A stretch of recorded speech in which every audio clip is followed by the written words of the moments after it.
The Arab Sugar Daddy and the Beautiful Indian Girl, a novel by Dr. Ahmed. This is a one-sided love story between a rich old Saudi man and a beautiful poor Indian girl. It has been written in English and translated into Arabic by Dr. Ahmed. This is an intriguing epic story narrated in 6 books. Book 1. The Arab Sugar Daddy falls in love with a beautiful Indian girl. Copyright. All rights are reserved. No part of this book may be reproduced, stored in a retrieval system, or transmitted in any form or by any means without the prior written permission of the author, except by the reviewer, who may quote brief passages from the review for printing in a public newspaper, general magazine, school journal, or university article. All characters in this novel are fictitious, and any resemblance to real people, living or dead, is purely coincidental. Chapter 60. The most abominable crime ever committed in the Muslim world. Rayhana Khan is arrested for the most serious crime that has ever been committed in the Muslim world. Perhaps it is the most abominable sin that a Muslim woman could ever dare to commit in the holiest land of Muslims. No one had ever committed this crime in this manner before, except for an adulterous Sudanese woman. The Sudanese woman was married and had a husband in Sudan, and also got married to another Arab man in Saudi Arabia without divorcing her first husband. Her Sudanese neighbors, who used to know her marital status in Khartoum, had exposed her abominable sin and reported her unpardonable crime to the police of Makkah city. When her case came to the attention of the Saudi authorities, she was arrested, tried, convicted, and stoned to death, on a Friday, of course. The evidence against Rayhana is overwhelming and undeniable.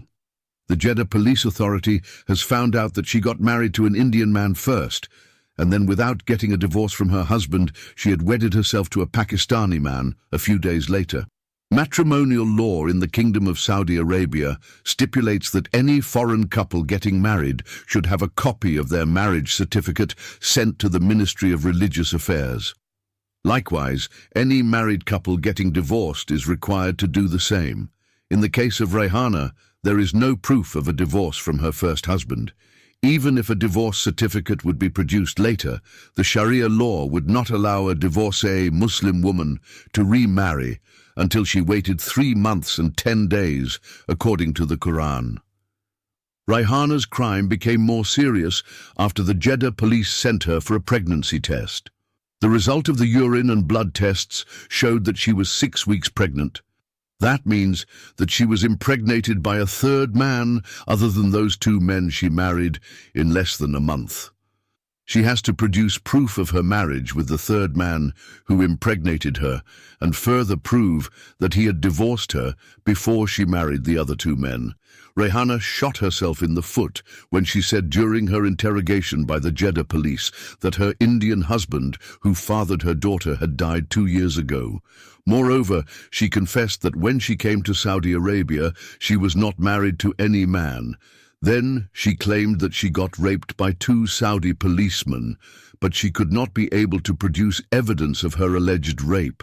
Of course, her daughter is not accepted as a witness because she is a child and also a female. When she failed to produce the needed pieces of evidence and official documents, the Jeddah police concluded that she was indeed a professional prostitute whose business was cheating men out of their money while sleeping with them under the cover of marriage. She took advantage of her extreme beauty and sexy body to seduce men and beguile them in mock marriages. When Sheikh Ahmed came back to his senses after he regained consciousness, he heard the charges against Rayhana. He knows that his beloved Indian maidservant is going away forever, never to return to him again. This time, the madman Kais felt as if Layla's husband, who is called Ward, had been resurrected from his grave as a zombie and claimed his matrimonial rights on his wife Layla, and then took her inside his grave and buried her with him. Based on that, Sheikh Faiz bin Ahmed has understood that Rayhana Khan is going to be stoned to death for those serious crimes that have been placed on her head. His happiness and joy overnight have been turned into the deepest gloom and sorrow. He has spent a lot of money and has done impossible things to get his beloved Indian woman to come and live with him in his country and under his roof forever. But it is just not meant to be. For her sake, he put his life at high risk, went to jail for 6 months in Bombay, and fought with demons in India. But everything in the end has gone in vain. He could not enjoy the outstanding beauty and sexy body of his Layla even once. He cried in front of his family members. His sadness and tears now exposed his true feelings. For the first time, his fourth wife and 2 sons understood how deeply he loved that young and beautiful Indian maidservant. On the other hand, Mrs. Ahmed is now openly rejoicing and celebrating her victory. She thanked her Allah and Prophet 1,000,000 times for seeing her tears and hearing the cries of her deeply pained and wounded heart, and avenging this great wrong done to her. When she saw her secret lover beside the young and beautiful Indian maidservant, and both in their wedding attires, she thought she had lost him forever. But suddenly, her exalted Allah has snatched him from the arms of the enemy female slave, and by the grace of Allah, returned him to her in a silver platter with gold trimmings. Once again, the handsome Pakistani chauffeur is to be her lover all alone. As she had wept silently throughout the night, she is now rejoicing and celebrating all day long in the preconceived thought that she is going to rejoice forever. She just wants to shout from the rooftops and proclaim, "I love you so much, my lover Sabir Ibrahim Shah. I am ready to cut one of my breasts and cook it for you." In a short time, Rayhana's serious crime has filled all the newspapers and the media in Jeddah and spread all over the entire Kingdom of Saudi Arabia. And even with the speed of light, it has traveled to other petrodollar countries. In a short time, even international TV channels like the Arabic BBC in London and Al Jazeera TV in Doha covered the case. The Jeddah police were able to lay hands on Aslam Ali Khan and interrogate him. The pimp Aslam was found hiding in the city of Riyadh. After he failed to hand over his wife to his wealthy Saudi client, Sheikh Hamza bin Khalid, Aslam ran away from Jeddah and was hiding in the capital city of Saudi Arabia.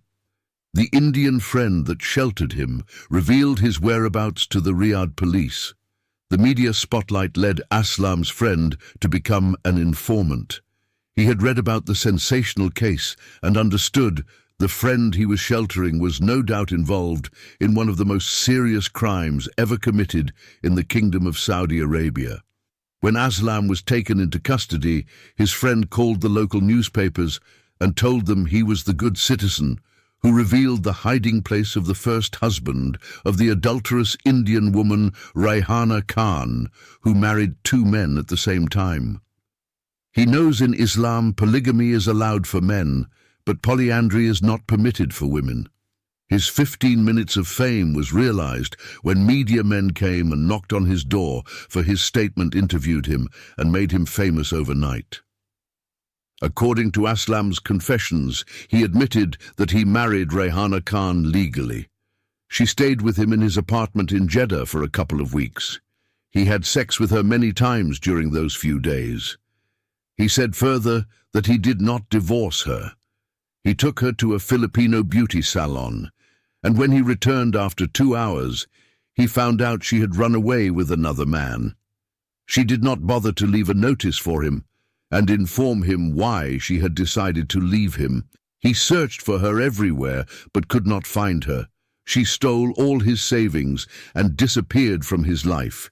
He is now totally broken and has nothing after she robs him of all his money and other valuable stuff. Aslam was detained for 24 hours and released. The Jeddah police did not find him guilty of any crime. Likewise, the police took into custody the second paper husband and interrogated him. Sabir Ibrahim Shah also confessed that he had married Rayhana Khan in good faith. He did not know that she had another husband. She did not tell him that she had a previous husband who did not divorce her. He just saw her in the house of his Saudi kafil Sheikh Faiz bin Ahmed and liked her. Then he asked her to marry him, and she agreed immediately. He also claimed that he married her and consummated their marriage the very same day and had sex together in the house of their sponsor. Sabir, likewise, was released from prison the following day because the police did not find him guilty of any crime. The police were able to gather more incriminating pieces of evidence against Rayhana Khan. The Jeddah International Airport Police reported that Rayhana and her daughter Ifat smuggled themselves inside the country without their Indian passports. Somehow, she and her daughter managed to fool the two policemen who were supposed to transfer them to the Jeddah women's prison and ran away and entered the city. For almost 2 months, they lived in the kingdom as illegal aliens. The accumulated charges led the police to take her Saudi sponsor into custody for questioning. Sheikh Ahmed denied his knowledge that his Indian maidservant and her daughter had arrived in the country without their passports. He falsely claimed that his Indian client in Bombay phoned him and informed him about the arrival of his maidservant and her daughter. He then claimed falsely that when his maidservant and her daughter came to his house, they had their valid Indian passports with them. He even handed over the 2 passports to the Jeddah police. He showed copies of the visas that he sent to his client in India.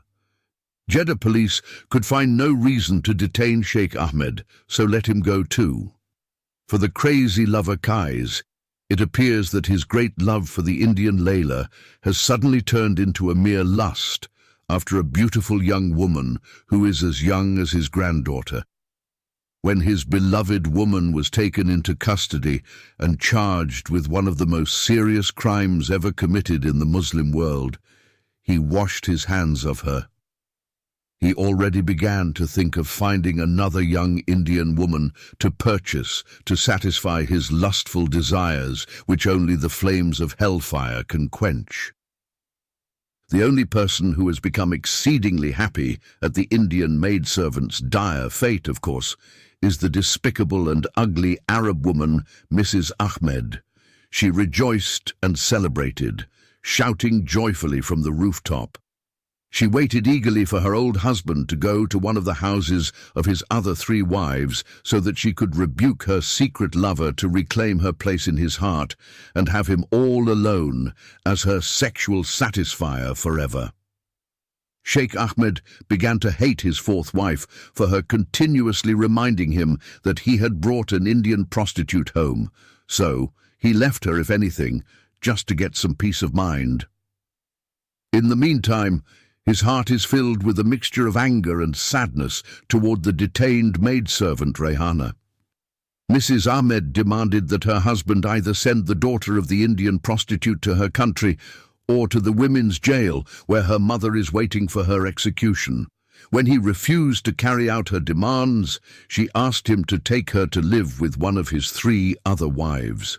Sheikh Ahmed does not know what to do with the 7-year-old girl of his apprehended maidservant. Keeping her with wife number 4 has become not an option. He decided to take her to live in the house of one of his other wives until he could hand her over to the Indian consulate in Jeddah for her to be deported to Bombay. Chapter 61. The cheating Saudi wife and her foreign lover. As soon as her husband took the daughter of the detained Indian maidservant and left, Mrs. Ahmed brought her candles and invited her secret foreign lover to her mansion.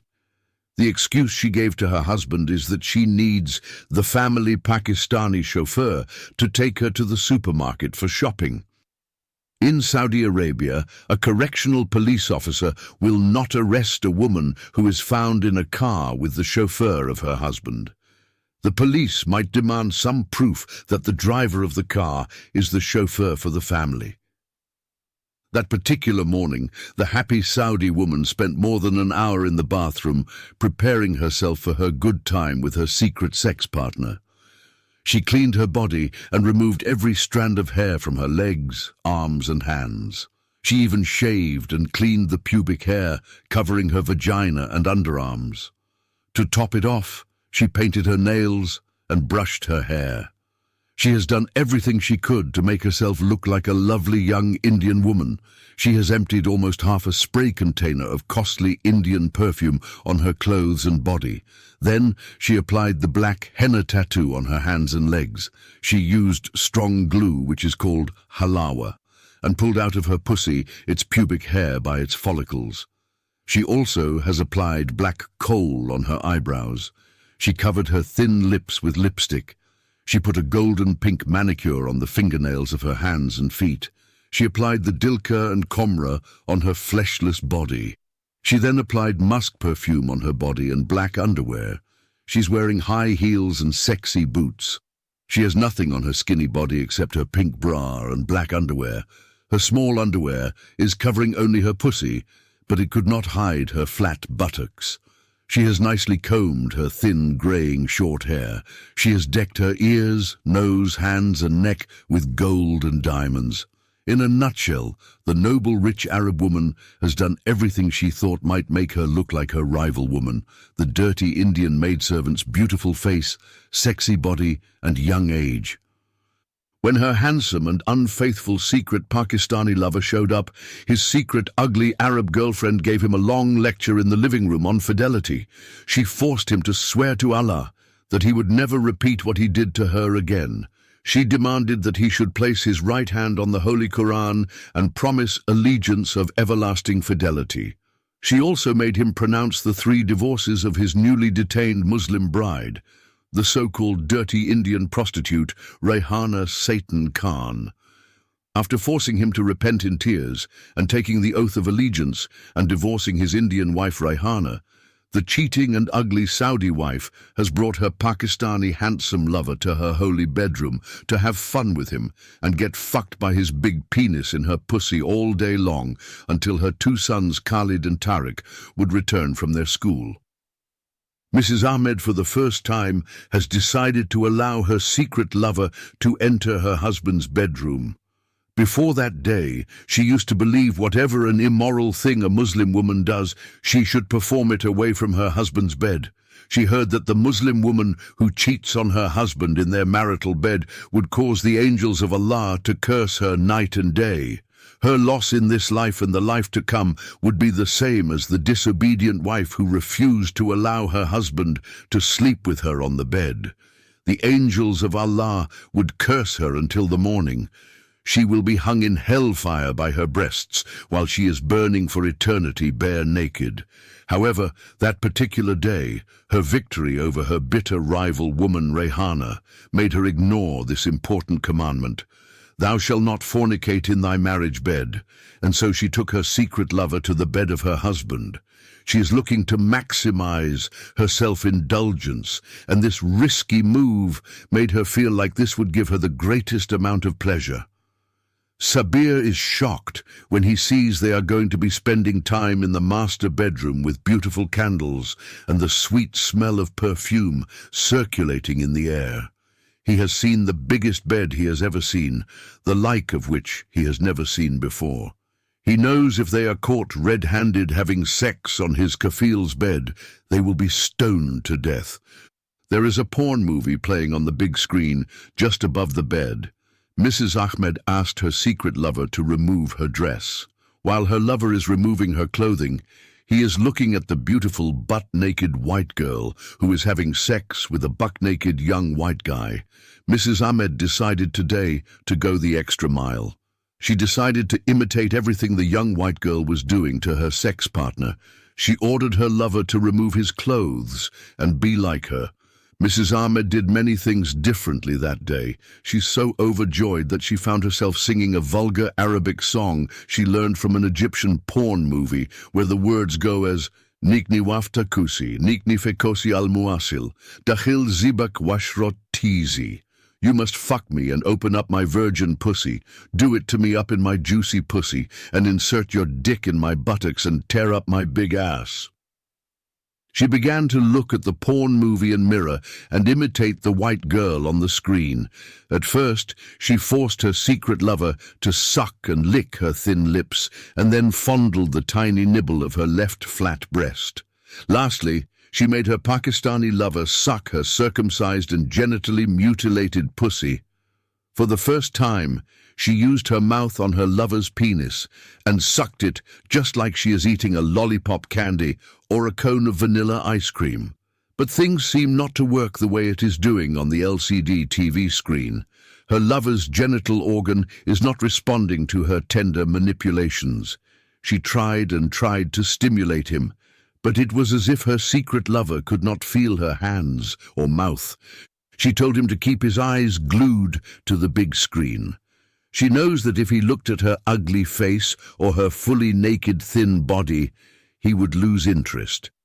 Being a practical woman, she is aware she is a ridiculously skinny and ugly Arab woman with a face resembling a man rather than a woman. Her secret handsome lover followed her express orders and kept staring intently at the goings-on on the TV screen. He said to her he likes and enjoys what he is watching on the big screen, but his penis remained cold and soft, as if it does not belong to his body. Mastura Sheikh, who is also known as Mrs. Ahmed, thought the Pakistani man was no longer interested in her and that his heart had been stolen by that dirty Indian prostitute. She believes after he married the extremely beautiful and sexy Indian maidservant and had sex with her, she killed all his sexual desires for his secret Arab woman. She remembered that night while she was sitting in the living room, silently weeping all night long with her heart bleeding inside her chest. Her secret lover was having hot and passionate sex with the fucking Indian maidservant. She stopped what she was doing and began to interrogate him regarding this serious matter. He strongly denied all her accusations. Although he slept with Rehana on the floor of her room while she was sleeping on her bed, Sabir had neither desired her nor tried to approach his paper bride. He was told by the crazy old geezer that he should go out of his bride Layla's bedroom as soon as her lover Kais came to have sex with her. Then he has to remain standing as a bodyguard in front of the room, guarding his master, while the latter is fucking his beautiful one-day bride. It is just like when the Prophet Muhammad raped the Jewish captive married girl Safiya and kept his bodyguard Abu Ayyub guarding his master in front of his tent with a sword in his hand. Therefore, that night the Pakistani pimp was scared that his Saudi kafil would cut him into pieces if he came to know he had fucked the lovely maidservant and enjoyed her sexy body before her mad lover does it. The Pakistani pimp swore by Allah to the Saudi woman that he had not touched Rehana Khan. But as we know, Sabir would not be able to have sex, even if he wanted to do that, or Rehana had begged him to fuck her before the old geezer would come and violate her. Without his knowledge, the evil sheikh had made him a castrated man, and therefore his penis cannot get an erection again. When her Pakistani sex slave said he did not have sex with the extremely beautiful and sexy Indian maidservant, the outraged Saudi woman slapped his face with all the force she could muster. She refused to believe that he just slept by her side in bed and that they had done absolutely nothing, as if they were real brothers and sisters. She then demanded an explanation for his lack of response. When the Pakistani chauffeur could not give any acceptable reason for his lack of interest in her, the angry Saudi woman hit him in the chest, shook him by the shoulders, and then began to cry.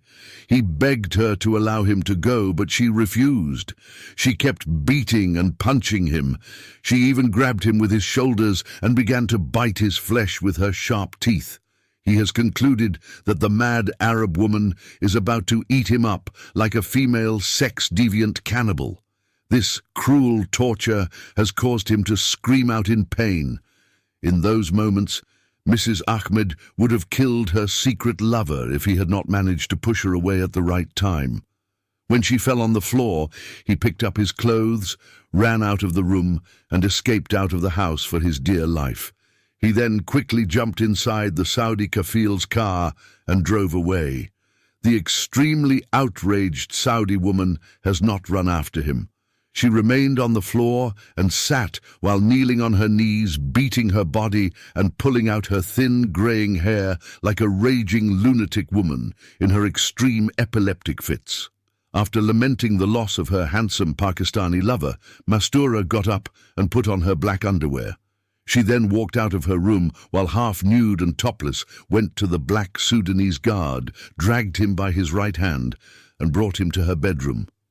That done, she forced him to fuck her many times until she got some measure of sexual satisfaction.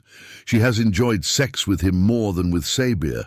This is because the black Sudanese guy has a dick double in size and length than her castrated Pakistani lover. The cheating Arab wife is screaming while his big dick is soaring in and out of her circumcised and genitally mutilated cunt.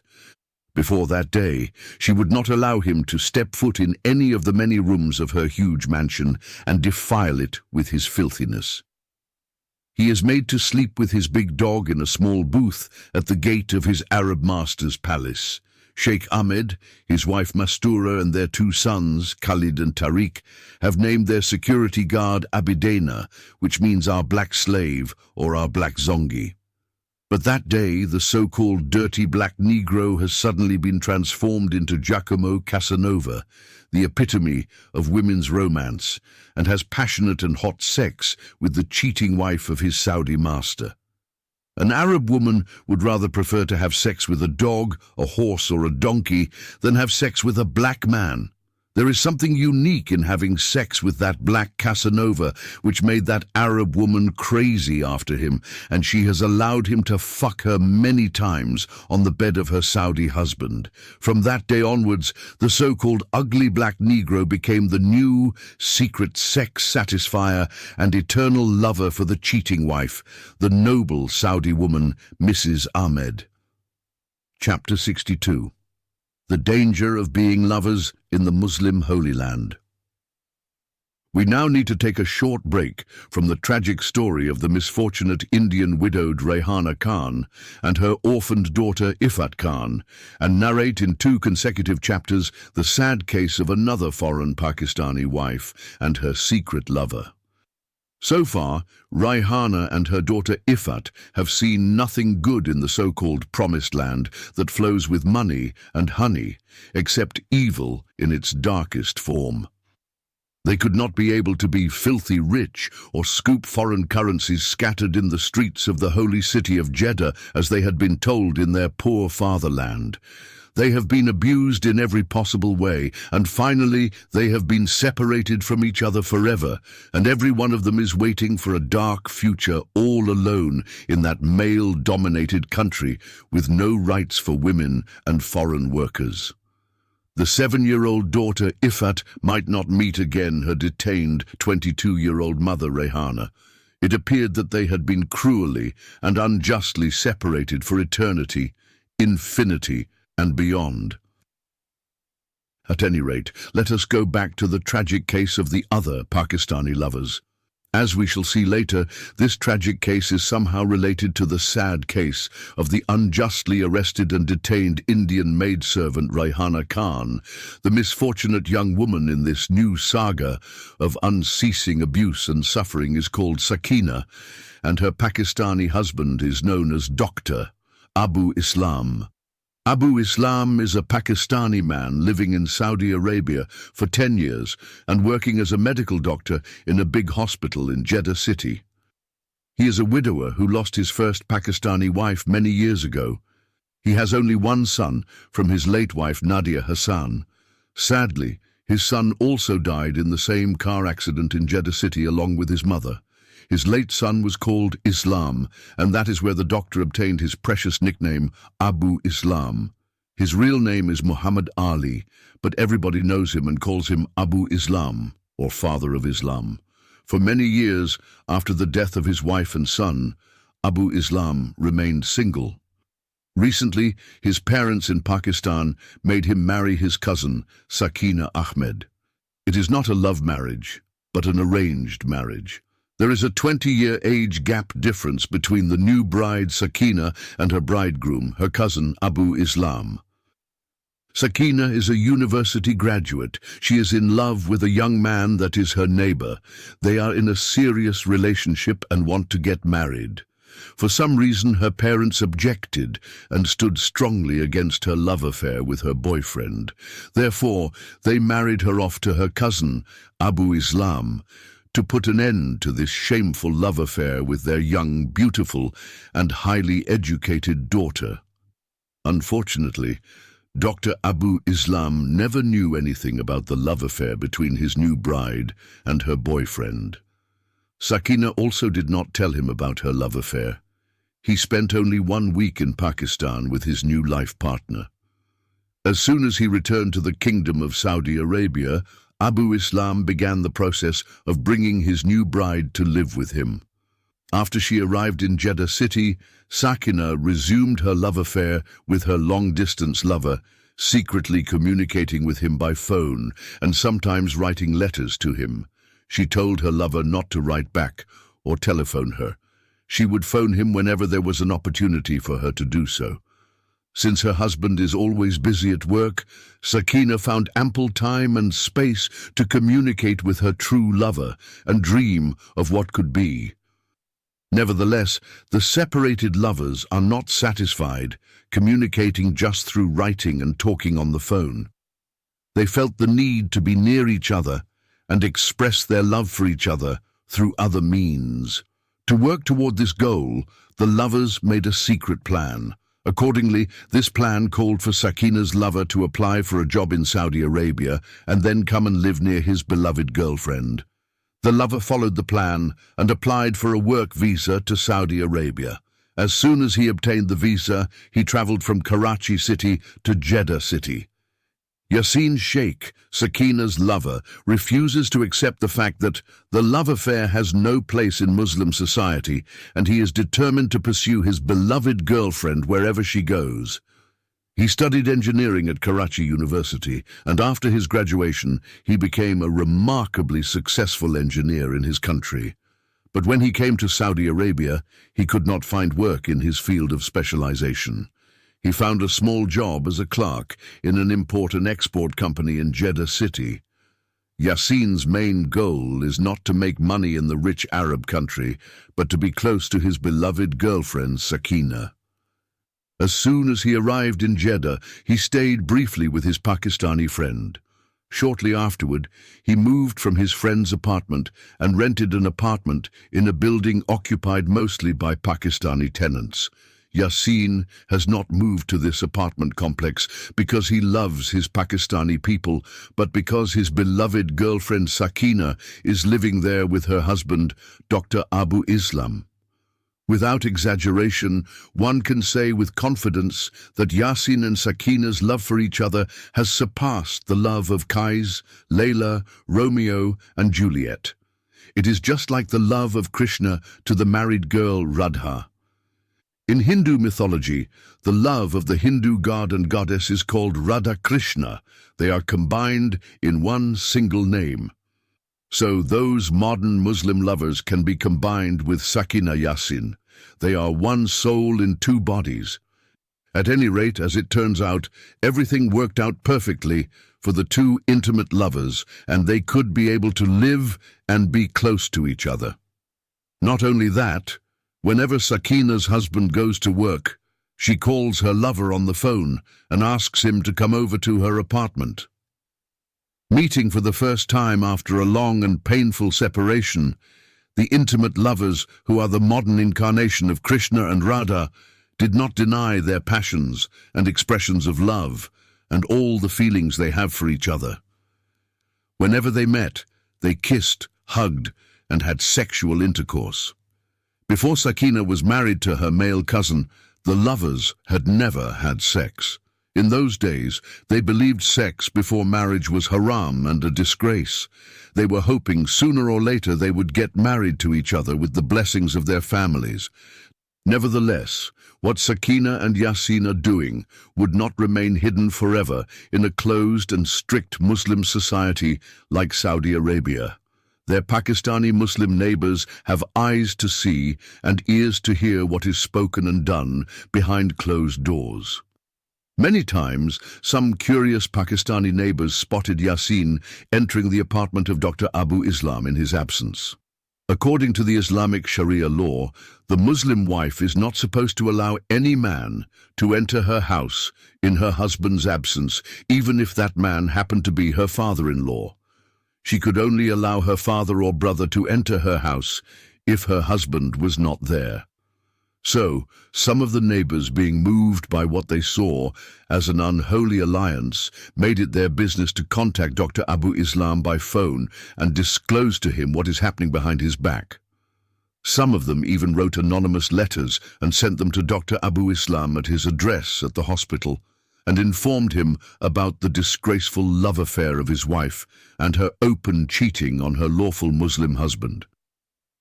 Although Dr. Abu Islam by then had lived with his wife for over a year, he never suspected that she is having an affair with another man, or that she would do something like that behind his back.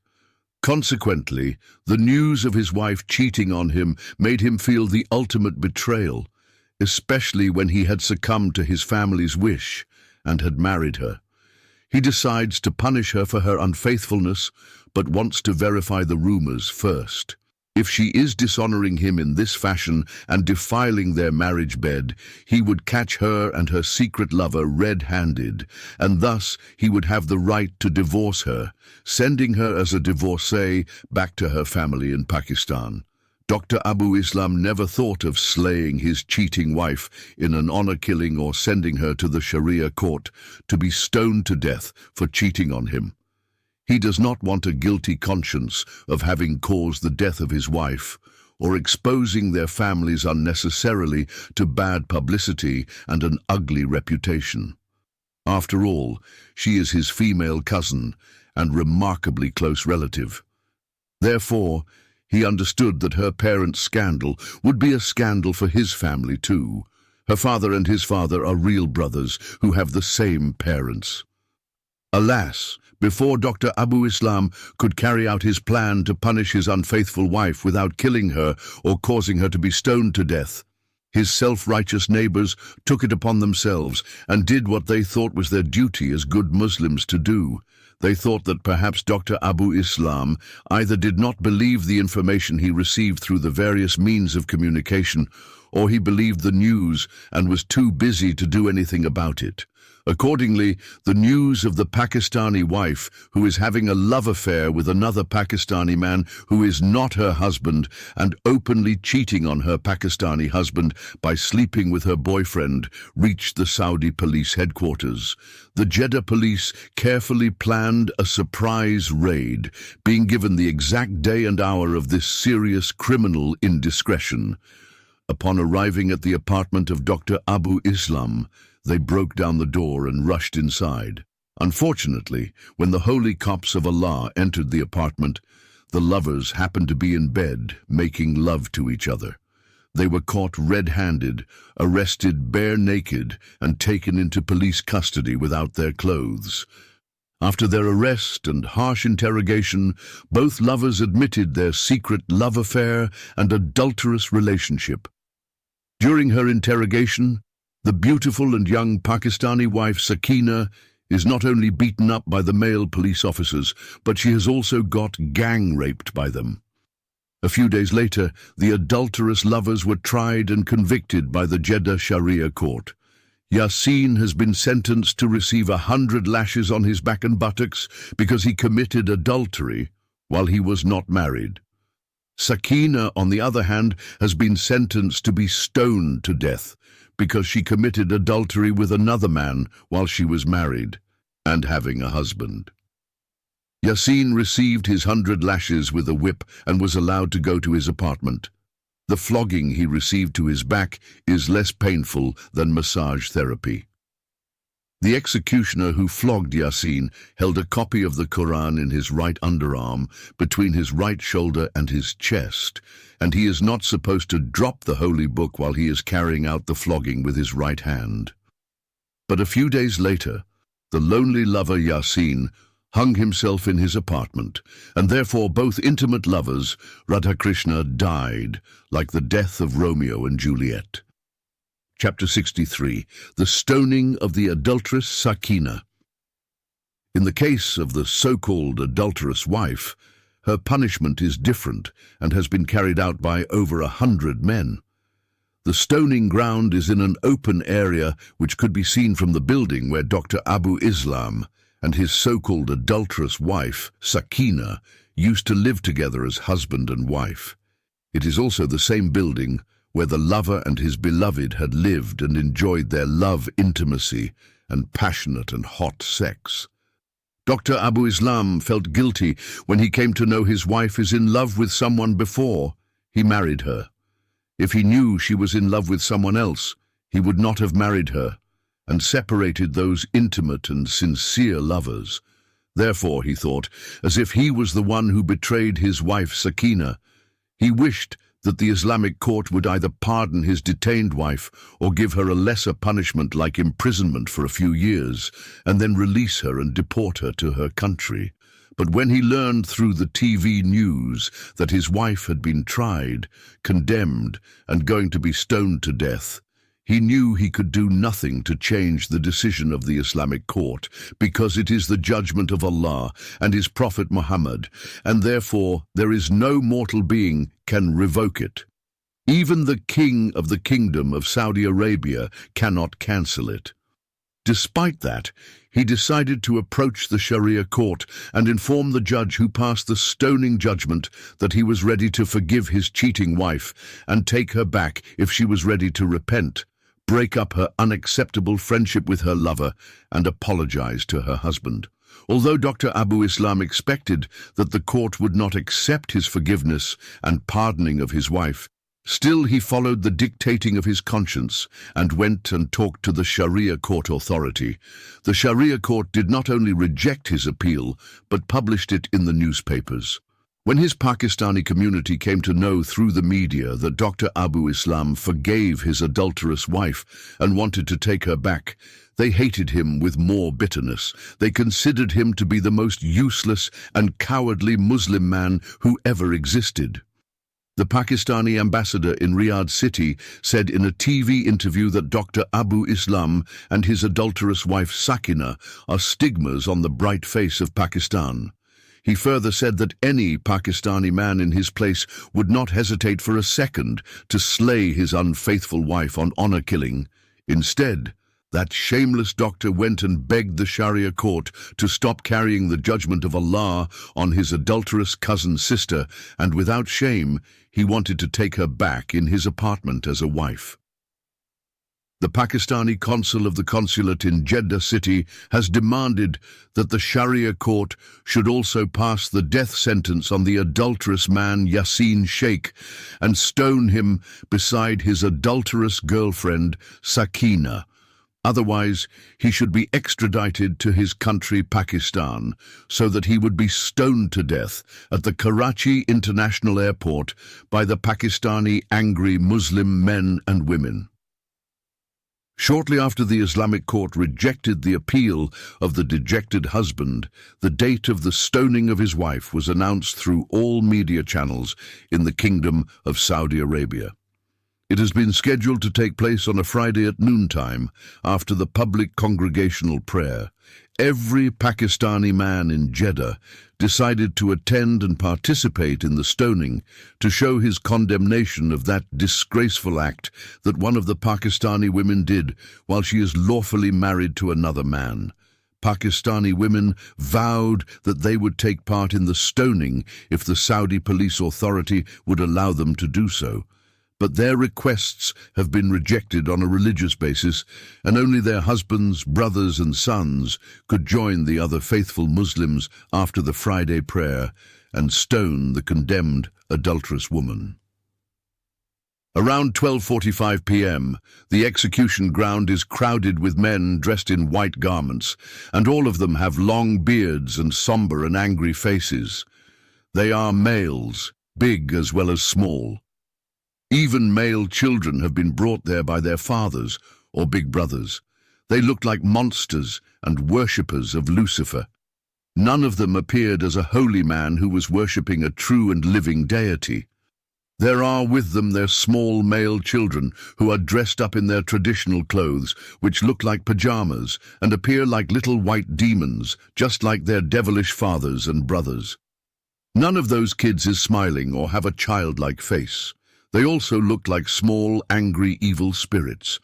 Shortly after the gathering of the so-called faithful men and children of Allah, the condemned adulterous woman was brought by a police car. She is handcuffed and her legs are securely fastened by chains. She is dressed up in a black abaya and niqab that covers her entire body. When they dragged her out of the car, she was shaking and screaming and calling for help. She is begging the Saudi police officers to spare her life. None of them seemed to heed her crying and pleading. A couple of policemen dragged her like an animal until they brought her to the middle of the crowd. There is already a hole that has been dug for her burial. Then the Arab policeman forcibly inserted her resisting body inside that hole. Some men came and buried her until her neck. Only her neck and head are visible, while the rest of her body is completely buried underground. It is 48 degrees Celsius when the poor Sakina has been buried up to her neck in the hot sand of the Sahara Desert. The heat of the sun and the hot sand scorched her body, causing 75% second-degree burns to her flesh, and she was screaming louder and louder. Underneath the black abaya, she is sweating and burning like steam boiling inside a tea kettle. It might have been more tolerable to put her in a furnace than to bury her in the hot sand. They do not need to stone her to death, for if they had left her just 1 hour in the hot, dry ground, she would have been cooked alive instead. After that, her face was uncovered so that everyone could see her. She is also expected to see those people who have gathered around her stone her to death. Those policemen forcefully tore the black niqab from her face. They are like two wolves tearing out the flesh of an innocent lamb. When she has been uncovered, her face is shining like the sun. She has appeared as the most beautiful young Pakistani girl ever created by God in that backward Muslim land. She has an exceptionally white complexion, as if she is the daughter of a white woman and a Pakistani father. She has exceedingly long black hair. Through her beautiful face, one could see a very frightened young woman. In the meantime, the condemned girl Sakina continued to scream and call for help. She even called upon the names of Allah and her Prophet Muhammad to come and rescue her from that cruel and painful death. But neither Allah come from his black house in Makkah city, nor did her Prophet Muhammad have resurrected from his grave in Medina city. No one among her executioners and her Pakistani people has shown pity towards her. In their balconies, many Pakistani black burqa-clad women gathered in groups of 2s and 3s to witness the stoning event. They are standing like scary black ghosts on the windows of their apartments, and looking as if they are watching a happy wedding celebration. Some of them are using long-range observation binoculars to see the stoning. None of them seem to pity the victim girl. Even their small underage girls have been made to watch such brutal stoning. Shortly after her burial inside that hot sand, an old man who looked like Iblis the devil came forward and shouted Allah Akbar thrice and cast the first 3 stones on the head of Sakina. 1 stone missed her, and the other 2 hit her face and head. Then the old man retreated to his place in the lined-up men who formed a half-circle around their victim. As soon as the old man reached his place, the other men began to cast their stones on the bleeding face and the gravely injured head of Sakina.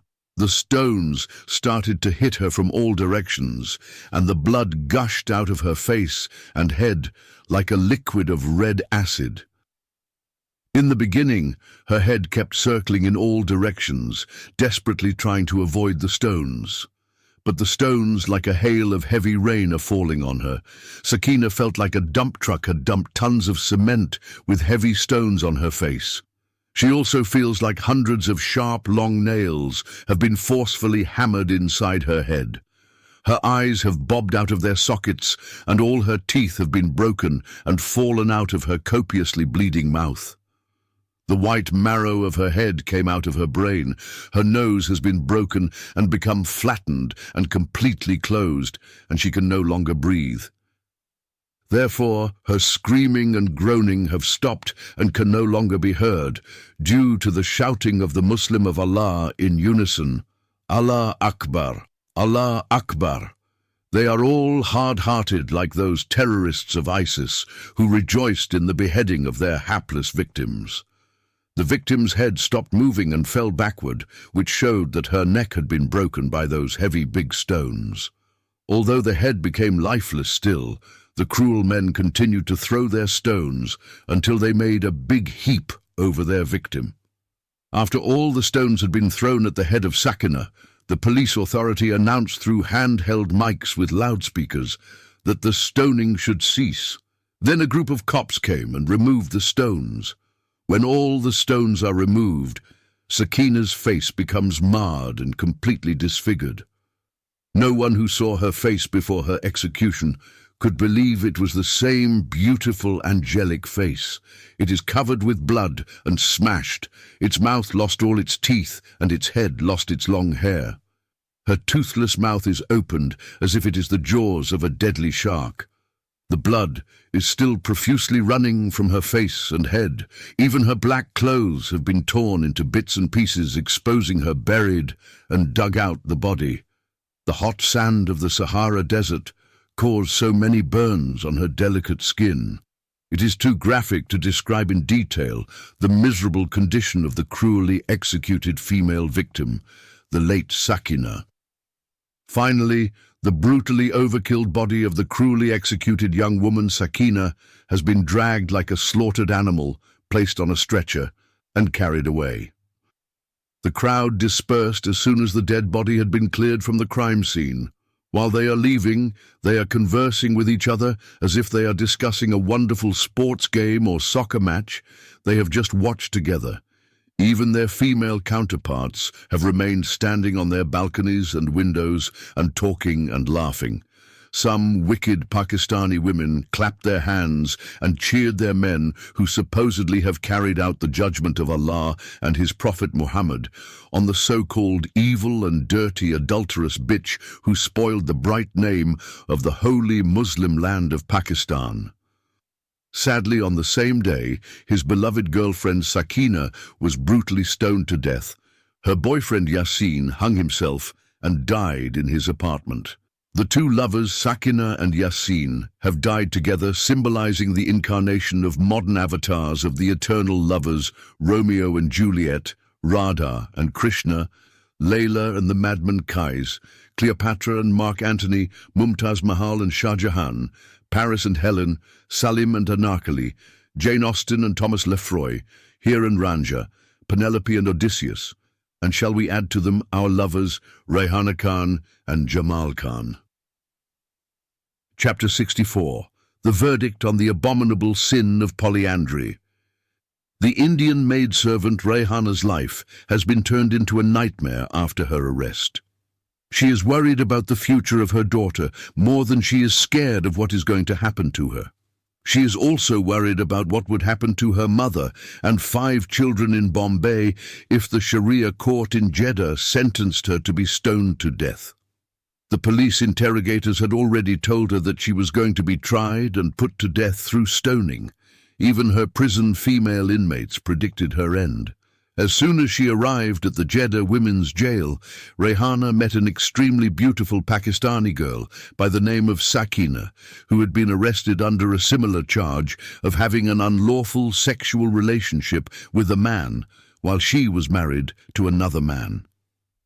Rayhana became friends with that young woman, and in a short time the two female inmates' friendship became bordering on the siblingship of real two sisters who knew each other from birth. After a couple of weeks, the Pakistani girl disappeared. When Rayhana asks about Sakina, she is told that she has been stoned to death on a Friday noontime. As soon as Rayhana heard about Sakina's cruel death, she cried until she lost her voice. Ever since then, she began to have nightmares and wake up in the middle of the night while sweating profusely. She always dreams about the young, beautiful Pakistani girl.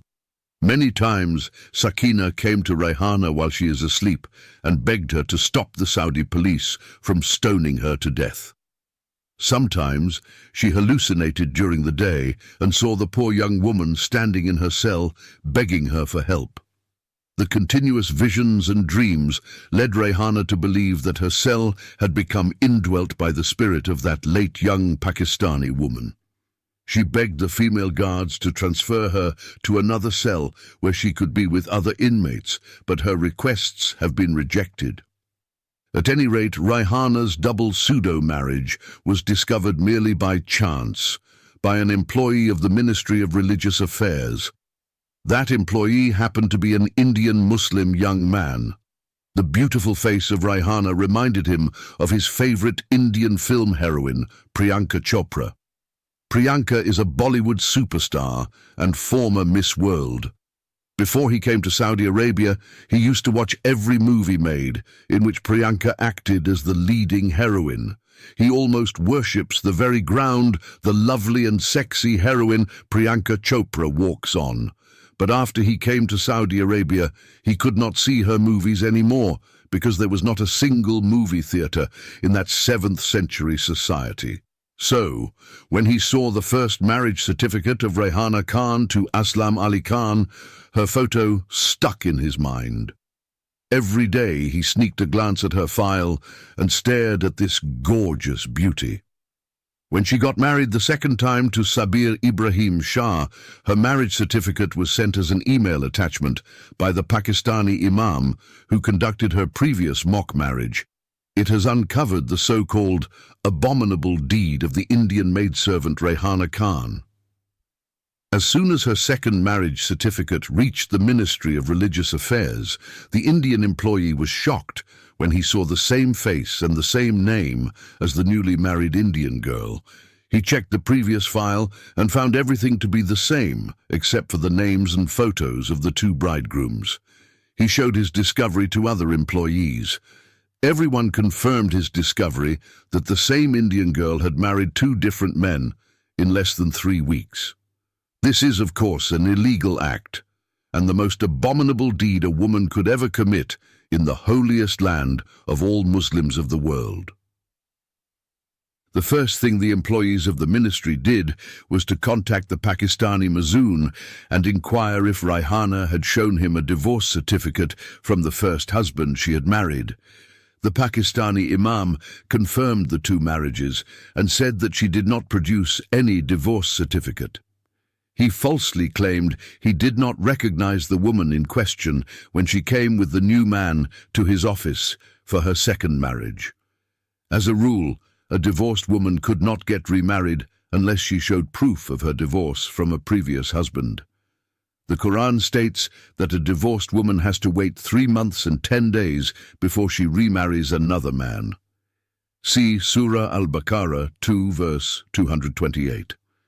Such a requirement is not applicable or required in the case of the man because the Sharia allows him to marry 4 women at the same time. It did not help her case either that when the police raided the house of Sheikh Ahmed, Rayhana was inside her bedroom with her paper husband who was sleeping on the floor of the same room. It was the evil bitch and dangerous serpent woman Mrs. Ahmed who directed the 4 policemen to the room where the Indian maidservant and her Pakistani husband had spent their first wedding night. Moreover, it was the Pakistani chauffeur Sabir Ibrahim Shah who opened the door of the room of his one-day Indian bride. Rayhana was sleeping when a Saudi policeman jolted her out of her sleep and dragged her out. Then, the two of them handcuffed her and placed fetters on her feet. After that, they began to question her and her second husband. Her new husband swore to Allah and his gracious prophet that he had no knowledge that she had a previous husband or that they had divorced. Even Rayhana condemned herself when she said that her former marriage and her present marriage are just on paper. But none of them is a real marriage. She further stated that neither of the 2 men had slept with her. She also admitted that her first pseudo-husband had not divorced her. The Saudi policeman who interrogated her told her that even a child would not believe such an unbelievable story. They could not see how it was possible for an extremely beautiful young and sexy woman like her to stay with two men all alone without either of them having sex with her. Accordingly, after they have met her Saudi kafil and revealed to him the reason for arresting his Indian maidservant, the cops dragged Rayhana to the wagon and drove away. Mrs. Ahmed had clapped her hands and shouted with her contemptible mouth ululation or Zagarit al-Farah after her rival bitch has been taken into custody. Ever since that day, the poisonous snake woman had danced and celebrated her victory each day and night.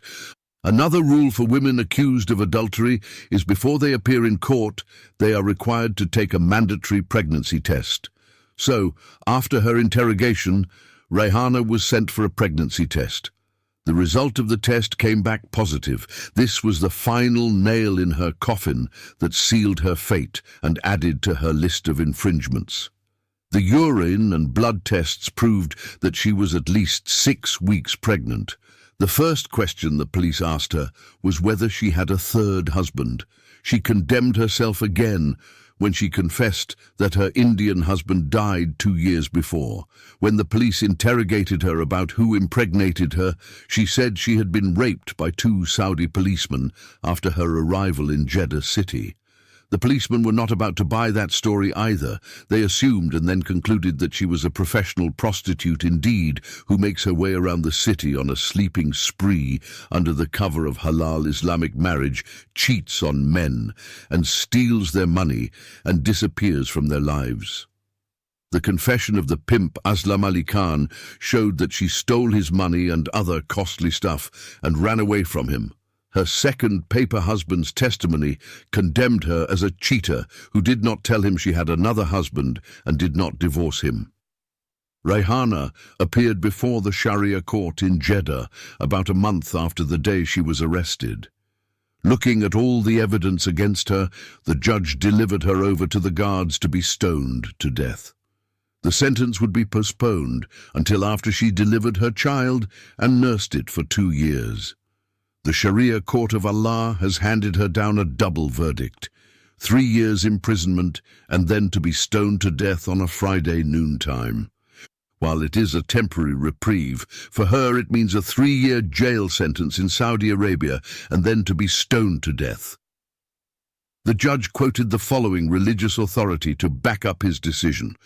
A woman came to the Prophet Muhammad and said that she had become pregnant as a result of fornication. The Holy Prophet said, "Is it you who has done that?" She said, "Yes." He said to her, "You will not be punished until you deliver what is there in your womb." One of the Ansari men became responsible for her until she was delivered of the child. That Ansari man came to Allah's apostle, may peace be upon him, and said to him, "The woman of Gamid has given birth to a child." The Holy Prophet said, "In that case, we shall not stone her, and so leave her infant with nothing to suckle him." One of the Ansari men got up and said, "Allah's apostle, let the responsibility of his suckling be upon me." She was then stoned to death. Sahih Muslim, Book 17, Hadith number 4206. Consequently, the Indian maidservant Rayhana Khan has been sentenced to 3 years in prison, and she is to be stoned to death after completion of her jail term. Then her so-called illegitimate baby would be sent to her family in India. It is a double punishment. Imagine a woman being told that she is going to be killed after serving 3 years in jail. How is any woman in such a situation to sleep at night? That is the mental condition of Rayhana after she heard her double verdict. During the day, she is thinking about her death, and every night she is dreaming she is being stoned to death. In addition to that, her conscience is torturing her endlessly about the fate of her 7-year-old daughter Ifat in Jeddah and the future of her 5 children and old mother in Bombay. She is crying day and night. Whenever she thought about her daughter, she blamed herself for taking her from her home in India and bringing her to this rich Arab country, lured by the promise of money scattered like garbage in the streets. She regretted she had ever come to this accursed land of the Arabs. Nothing of what she had heard about the holy land of Allah and the land of petrodollar came to be. From day one, she and her daughter had seen nothing but torture and abuse. She was brutally raped in front of her little girl, and she was reduced to being an indentured female slave by the evil cobra woman Mastura. In her country, she had experienced none of these evils. Rayhana wished that she could go back in time and turn around from entering inside that wretched Saudi jumbo plane, which took her and her daughter from their free and safe country and brought them to the land of the great Satan. She remembered that her abuse began inside that damned plane of the Arabs when she was accused falsely of being a female suicide bomber. She was humiliated and stripped naked by an evil Arab man. Moreover, she cursed the day she went to Colaba and met the old Arab man who deceived her with his great promises of free visas and air tickets and worked as a maidservant in his rich country. She understood that he lusted after her beauty and sexy body and brought her to his house in his country to be his secret concubine. But she knew it was too late now, that she could do nothing to rescue her small daughter or to free herself from the accursed dungeon of the evil Arabs. If a human could exhaust all the tears that could be shed, the unjustly condemned Rayhana would have been left with no tears in her eyes to cry. Rayhana is worried that the two evil sons of her sponsor might rape her small daughter in her absence. She concluded those two wicked boys who raped her near her sleeping daughter can rape a small goat if they found it all alone. Therefore she hated herself when she visualized her innocent small daughter has been raped every night simultaneously by those two devils, and she can do nothing to rescue her. She is also scared that that evil cobra lioness might force her daughter to do all the work required of a maidservant by this vile snake of a woman. Ifat was sleeping in her small room when her mother was arrested, taken away and thrown behind bars. The hapless mother had left her daughter like a small lamb surrounded by a poisonous snake wife, a notorious womanizer, Sheik, and their two bad sons. One is voracious like a wolf, and the other as a ravenous hyena. Every one of them is more dangerous to her than the other. Rayhana thought of every possible evil that might happen to her daughter, except what her Saudi sponsor Sheikh Ahmed had decided to do to her 7-year-old daughter. He could not care less that her sponsor did not bother to bring her daughter to see her in prison. He has never come himself, or tried to intervene and save her from being condemned to death. Sheikh Faiz bin Ahmed and his Pakistani pimp Sabir know the second marriage is just on paper and created to hide his ulterior evil motive of raping the beautiful young maidservant. As soon as she was become out of the picture, he began to plan how to abuse and rape her little daughter. Of course, his conscience has been soothed by the evil example of his divine, invaluable and infallible guru, the Prophet Muhammad, who married a 6-year-old female child, took her to bed at the age of 9 and abused her under the pretense of halal Islamic marriage.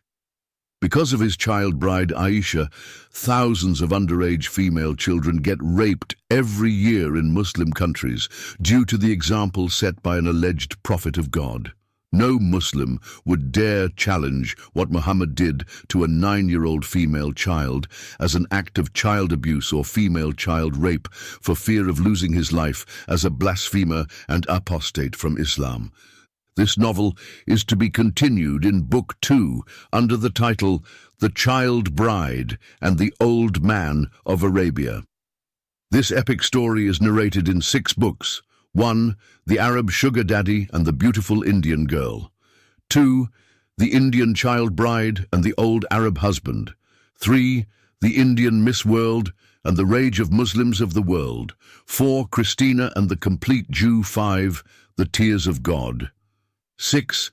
The Hidden Life of the Prophet Muhammad. About the author of this novel. Dr. Ahmed is an author and scholar. He holds 5 university degrees, BA, MA, and PhD in philosophy and comparative religious studies from India, and BA and MA degrees in religious studies and philosophy from Canada.